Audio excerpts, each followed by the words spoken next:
And now, it's time for another Dice Tower review with Tom Vasel. Well, welcome, Dominion addicts and those who were suckered in by the word alchemy.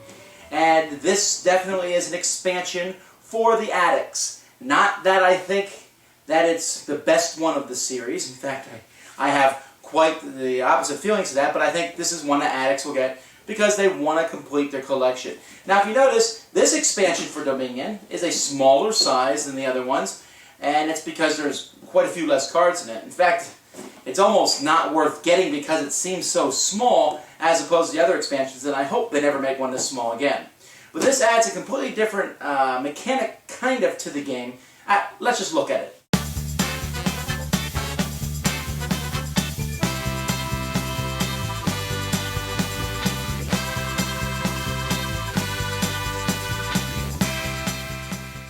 I wanted to mention the rules briefly, if you can take a look at these.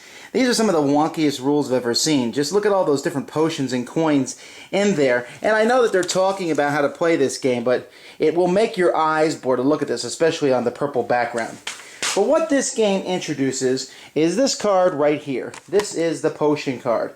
This is a card that when you use it in the game, you use any cards that cost potions, then you add this deck of potions to the game. Now this deck is basically another form of currency. So if you think of it like that, that's basically how you do it. So now you have coins and potions, and some cards will cost coins and potions. For example, this card here, the Transmute, simply cost a potion to buy it, while this card here, the University, costs 2 coins and a potion to buy it. When you're playing a game with Alchemy, it would be kind of a waste to have these potions with only one card, and in fact the rules recommend to play with between 3 to 5 different alchemy cards while you're playing. Since there's only 12 alchemy cards in the set, you can see how this is a little disconcerting for me because I want to use as big of a randomness as possible, but if I use alchemy I'm going to have to use at least 3 or more cards from alchemy to make these potions worthwhile. Not to mention, this expansion comes by itself with only 12 cards, so I'm not sure we'll see many cards with potions in the future. But there are some interesting cards in this set, and I think they'd be even more interesting without the potions. But you can see here, for example, Transmute, where you can trash a card, and depending on what kind of trash card, you get an action.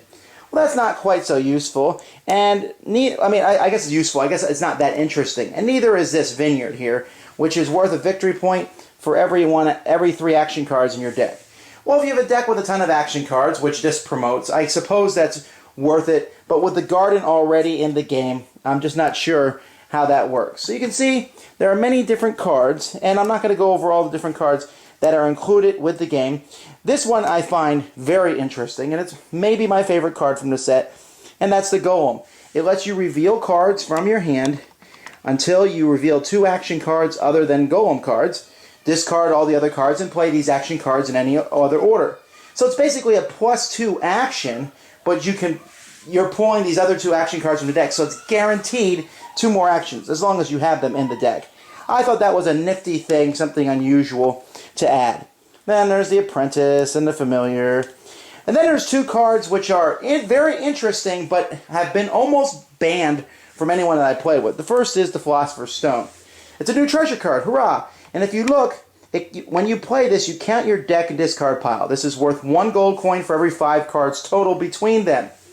Now, this does not count any cards in your hand at this point in time, but still, it counts your deck and discard pile. So you have at the beginning of the game, you should have 5 cards total, so it's worth 1 at the beginning of the game, but as the game progresses, it's going to become worth more and more and more.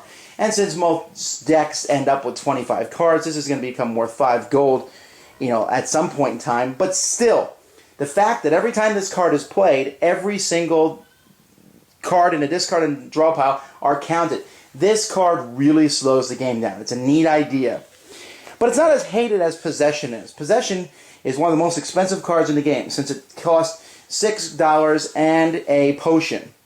And when you use Possession, you are attacking another... it's not even an attack, so there's really no defense against it. But you basically take another player's hand of cards, and you play it, and you get all the stuff that they've done. It comes to you instead of going to them. They don't really get in trouble from this. You're basically just borrowing their cards for a while. But 1, it slows the game down, and 2, it really ticks off other players. I've seen some people have some really violent reactions to possession. So this game is all about potions. Everything has to do with these potions. There's one card, the Herbalist, that does not need potions. +1 buy, +1 treasure, and you can put a treasure on top of your deck. That's a pretty neat little card, actually. Doesn't feel like it belongs in the set, but hey, if you don't like the potions, you still got this card. There's another card that costs 5 that you can trash a card and get an extra action, and you get an extra card for each coin that the card you trash costs, and you get extra cards if it has potion in its cost. But again, it refers to potions. So basically, this expansion adds potions, adds a little layer to the game that is interesting. You'll have fun playing with it a few times, and so maybe you want to try it out. But the thing is, after a few times of playing it, you'll find yourself wanting to use it less and less. And even though it's one of the newest expansions to come out, I've been in a lot of groups or played it a lot of times, and people said, "Can we, skip potions?" And I usually agree, because it's a little bit more trouble to set up, and it doesn't really have that big of a payoff. This is by far the weakest expansion for Dominion, because maybe there's strategies in these cards that I've yet to discover, but it's really just kind of boring. Thanks for joining us today. For more written, audio, and video reviews, as well as the #1 board game podcast, check out the website at www.thedicetower.com. Until then, this is Eric Summerer, and you've been watching The Dice Tower.